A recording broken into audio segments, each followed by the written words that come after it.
Okay, so let's dive right in. The big news. India has just bombed Pakistan. Yeah, and the timing is extremely significant. It's clearly a direct response to that awful attack back on April 22nd. That attack.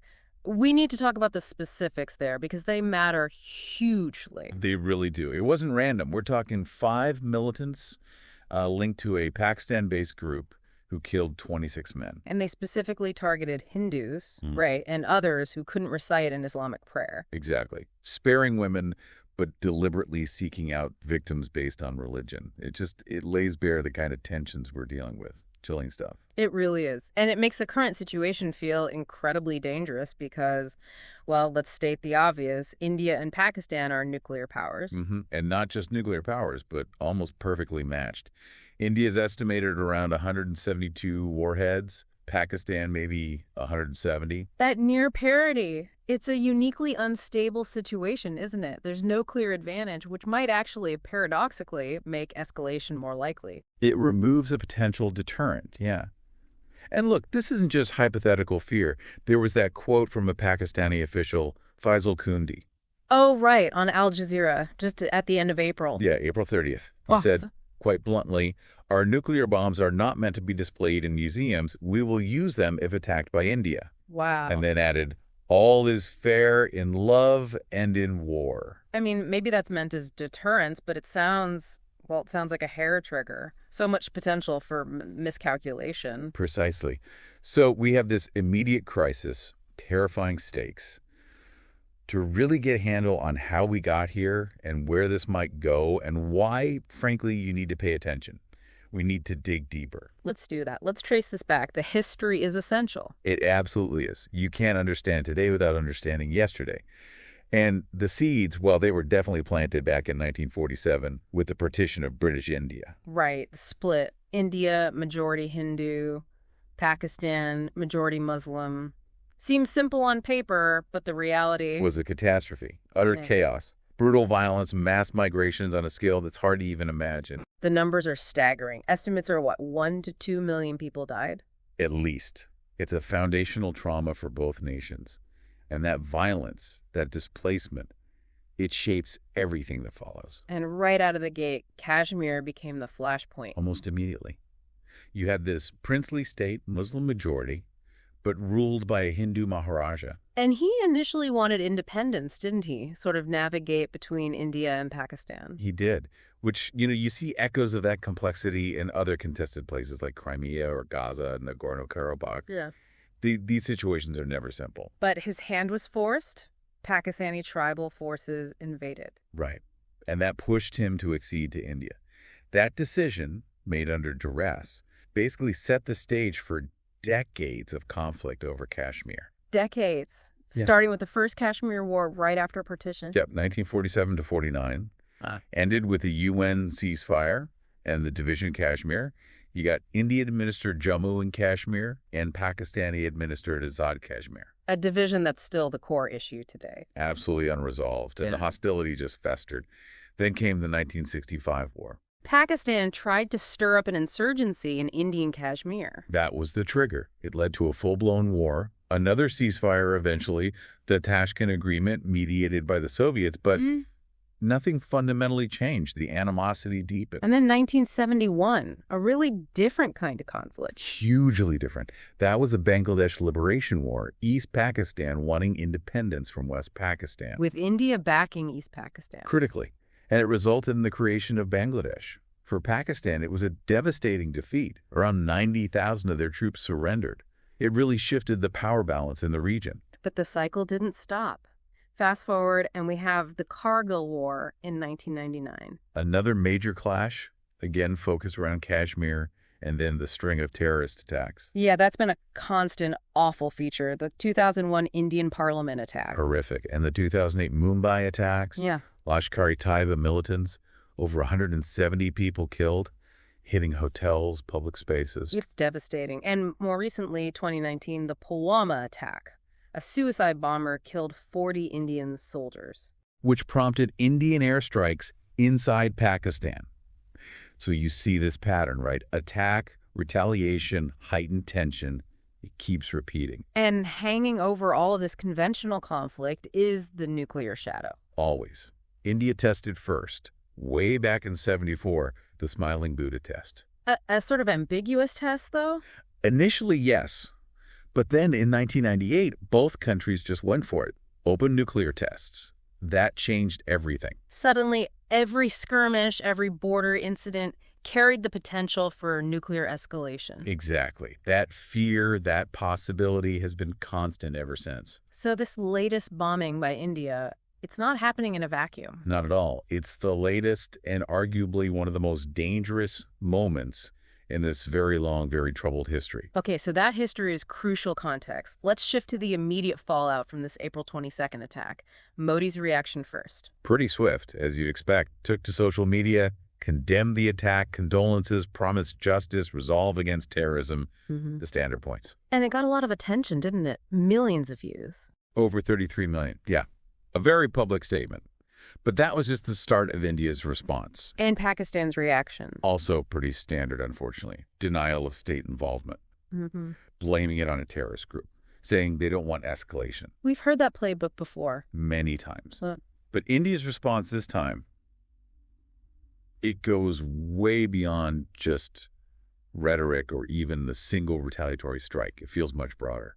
How so? What are they doing? Well, they've pledged severe retaliation, hinting at military, maybe covert options. They're openly calling Pakistan a state sponsor of terrorism. And the group claiming the April 22nd attack is linked to Lashkar-e-Taiba, right? Which gives India ammunition for that claim. Precisely. But look at the concrete actions. Suspending the Indus Water Treaty. Okay, that's huge. Explain that treaty again briefly. 1960, World Bank brokered it. Basically divides the rivers of the Indus Basin.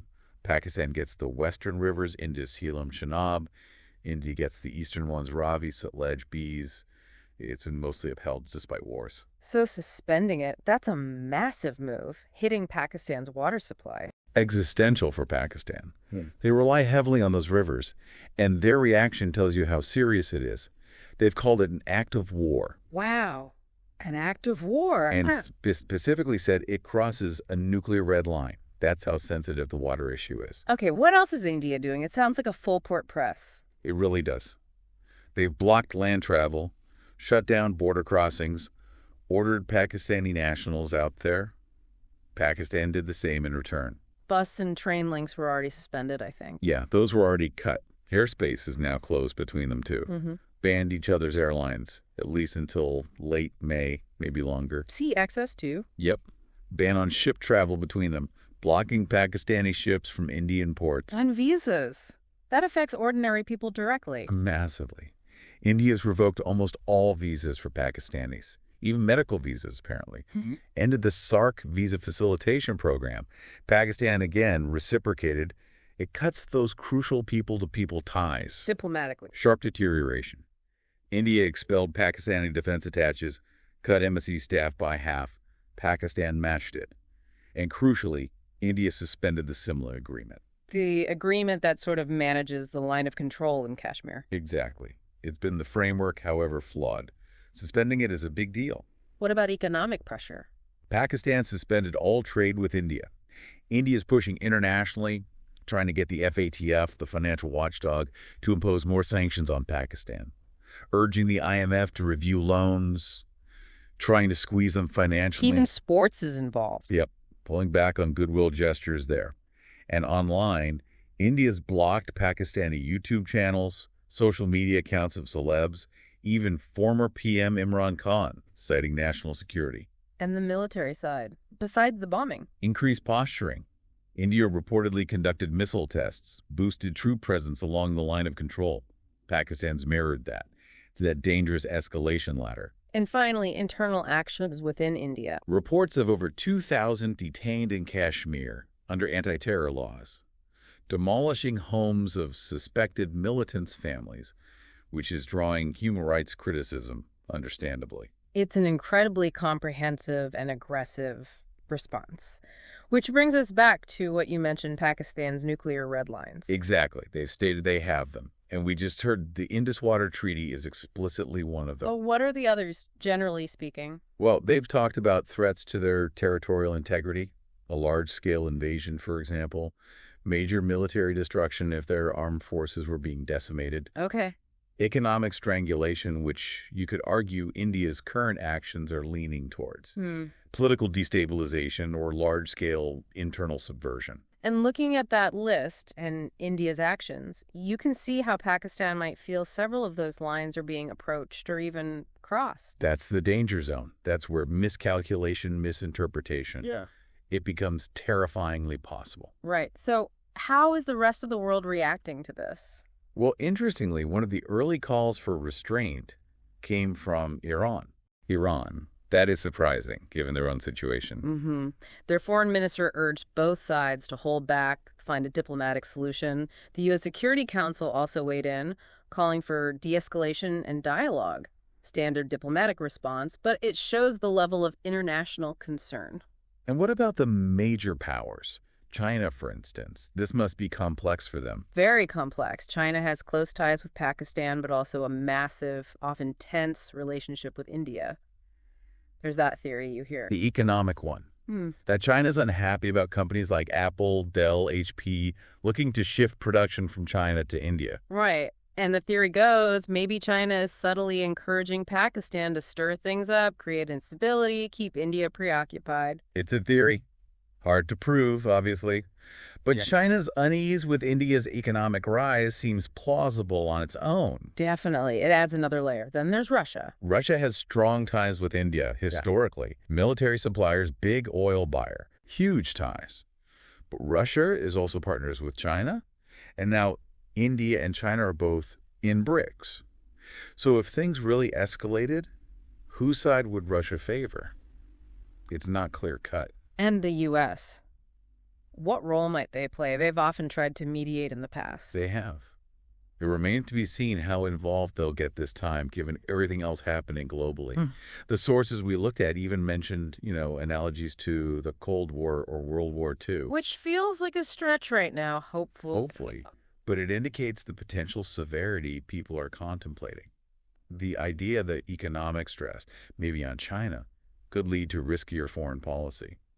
That's something to watch. Okay, let's try and pull this together. What we're seeing is a really significant escalation between India and Pakistan. Nuclear-armed neighbors, let's not forget. Triggered by a specific brutal terrorist attack, but fueled by decades of conflict and mistrust. And India's response has been exceptionally forceful this time. Multi-pronged, hitting diplomacy, water, economy, military. With potentially huge consequences, especially crossing what Pakistan considers a nuclear red line with the Water Treaty. And for you listening, this isn't just a regional squabble. Instability between two nuclear states. It has ripple effects. Geopolitically, economically, it affects everyone. Absolutely. The stakes are global. So, the final thought to leave you with. Thinking about this history, the nuclear factor, all the pressures we've discussed, the international players, what happens next? What are the most worrying paths this could take? And realistically, what can outside powers even do to help de-escalate? Or could they accidentally make it worse? It's deeply uncertain, many moving parts, very high tensions. Definitely something to keep a very close eye on. We encourage you to keep following this, keep thinking critically about it. It's vital.